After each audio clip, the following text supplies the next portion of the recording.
गीत कोनो भी अश्लील ना होला, गावे के तरीका हो, समझवैया समझदार रहे तो गीत के मतलब होखेला। ई गीत बड़ी पुरान बा। कोनो दुल्हन अपने परदेसी पिया के याद करके एगो बात कहे। का कहे भैया?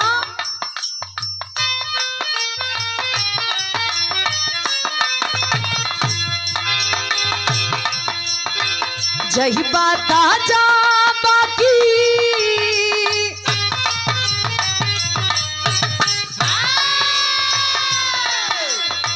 जही बात जा बाकी जल्दी आ जइहा परा देसी पिया।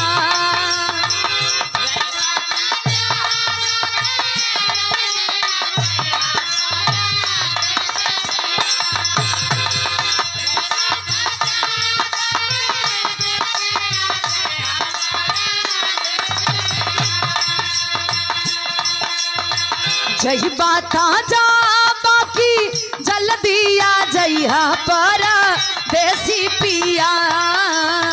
बहरा तू जाके एगो पतिया पठैया परा देसी पिया हो।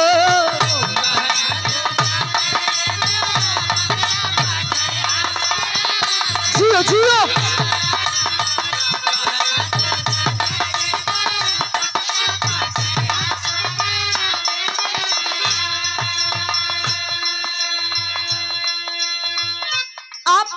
परम सम्मानी श्री ब्रजेश यादव फत्तूपुर की धरती से आप बड़े भैया के द्वारा सम्मान किया गया।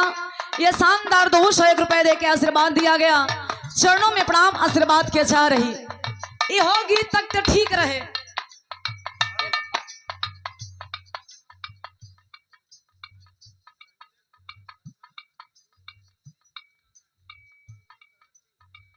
श्री संजय कुमार शर्मा पूर्व बीडीसी बनगांव तराठी के ऐतिहासिक धरती से आप महोदय के द्वारा शानदार 100 रुपए का आशीर्वाद, चरणों में प्रणाम, आशीर्वाद के चाह रही ये गीत तक तो ठीक रहे। लेकिन ये गीतिया के भोजपुरी दुनिया वाले गीतिया के बदल के गा देलन। खा गईलन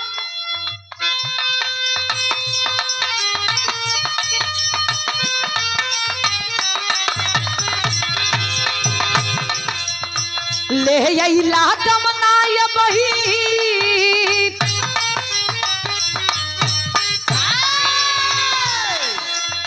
ले अइला कमनाय बही छोट बा खेलमना राजा लहिका बानी।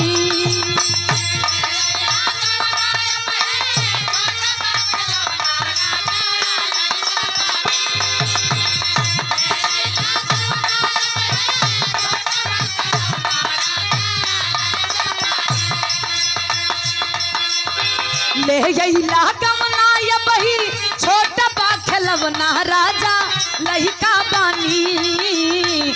अलगे बिछा के सूता अबही बिछवना राजा लहिका बानी।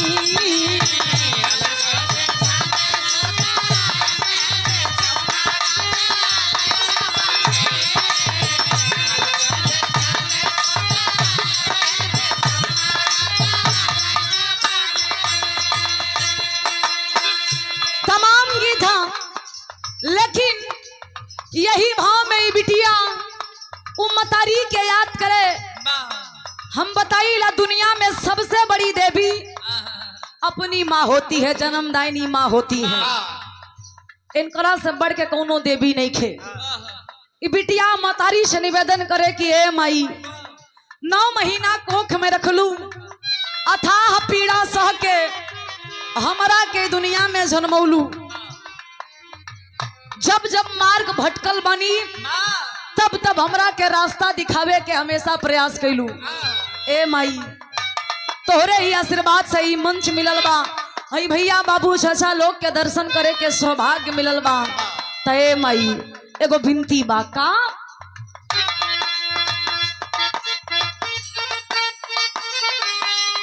क्या बात है?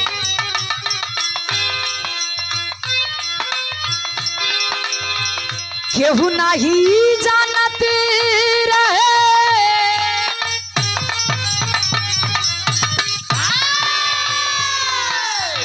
केहू नहीं जानत रहे दिहलू जाना ही जहाँ जाई माई।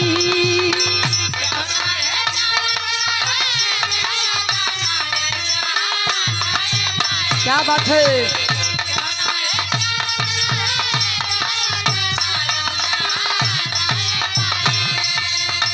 केहू नाही जानत रहे दिहलू जाना ही जहाँ जाई माई।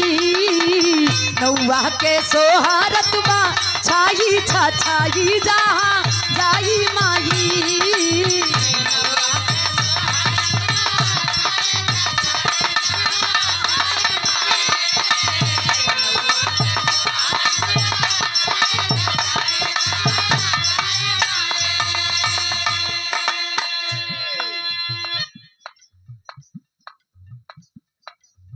परम आदरणीय परम सम्मानित जो कि परसे के मोहताज नहीं है, जन जन में सम्मान पाने वाले, जन जन को सम्मान देने वाले परम आदरणीय परम सम्मानित श्री मदन यादव प्रधान जी बुर्रा की ऐतिहासिक पावन सरजमी से ये कई हजार रुपए का आशीर्वाद एक प्यारा सा विश्व गुरु अड़गड़ानंद महाराज जी के प्रसाद स्वरूप ये साफा दे के आपने सम्मान किया। आपके चरणों में प्रणाम आशीर्वाद के चाह रही। आप भगवान के जनता जनार्दन के आशीर्वाद मिले और स्वामी जी के आशीर्वाद मिले। ख्याबे वाला पंचवर्षीय आपके हो जाए फिर से, ये है हमारी मनोकामना हो। और उपस्थित जनता जनार्दन के एक स्वर में पहले की प्रणाम आशीर्वाद के चाह रही। वंदना के अंतरा के लाइन में बिटिया बड़ी ऊंची बात बतावे, हम बताइला सच्ची वंदना यही है। वंदना हर कोई करेला लेकिन ये है सच्चा वंदना हो। कहे से कि माई बाप से बड़ा ना कोनो देवी ना कोनो देवता जैन करा के खुश कर देलस ओके दुनिया में जीते जीते जीते जी जन्नत मिल जाई। लोग कहलन कि मरे के बाद जन्नत मिली, हम बताइला माई बाप के सेवा कैला के बाद जीते जी जन्नत मिलेला। यही से अंतरा के भाव में बिटिया बतावे। क्या बात है। Yadav light sound company sound service के बेताज बादशाह बड़े भैया संजय यादव थरिया के ऐतिहासिक धरती से यह शानदार 100 रुपया के आशीर्वाद भगवान से ही कामना बा कि रोजी रोजगार में 4 चांद लागे, दिन दूना रात चौगुना तरक्की करा और तनी से गरीबन खातिर डिस्काउंट कर दी। हम जे तनी से रही लेवल में बारे बारे बूढ़ा अब अंतरा के लाइन में बिटिया संकेत करे।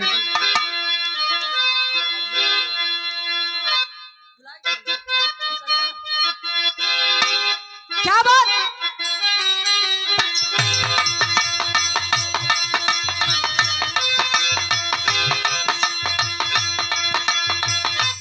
कृपा तोहार माई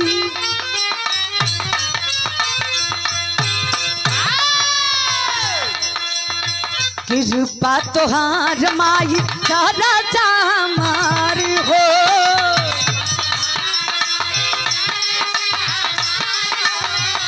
ए माई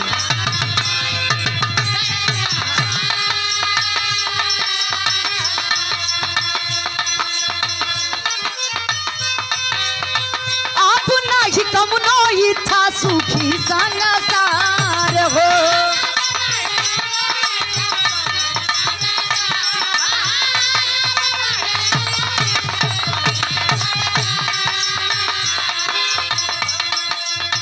हर महफिल में दिहलू विजयी बनाई जहाँ जाई माई।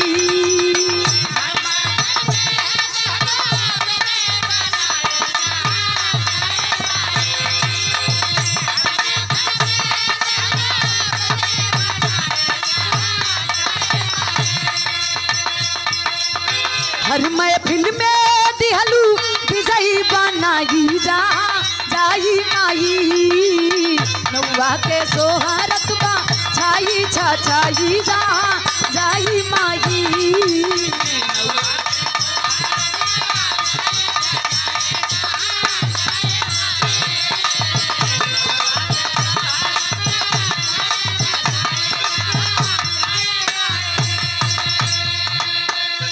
एकर नाम है वंदना।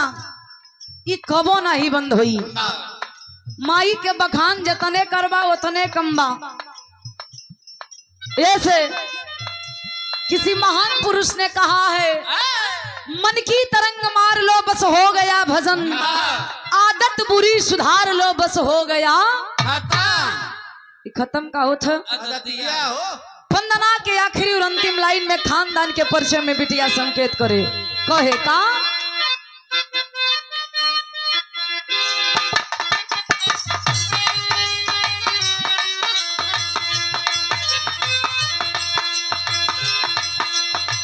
फूले फल खानदान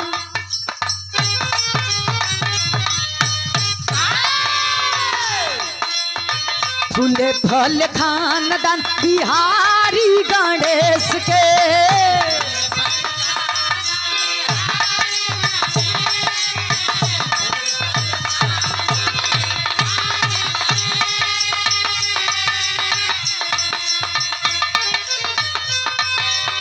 ध्यान दी है रैया माई ये हमर विशेष के।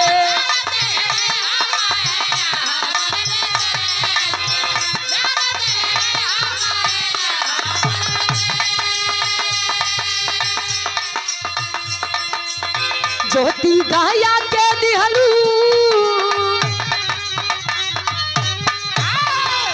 अरे ज्योति गाया के दिहलू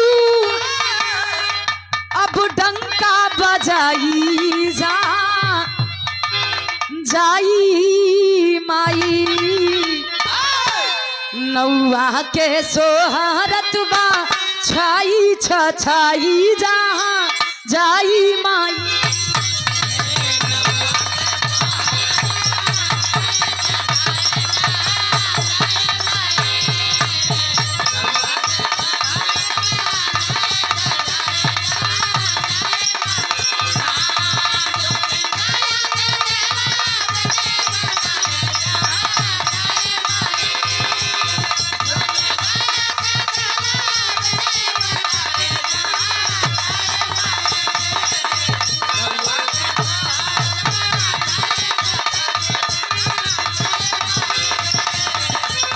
नौआ के सोहरत बा छाई छछाई जहाँ जाई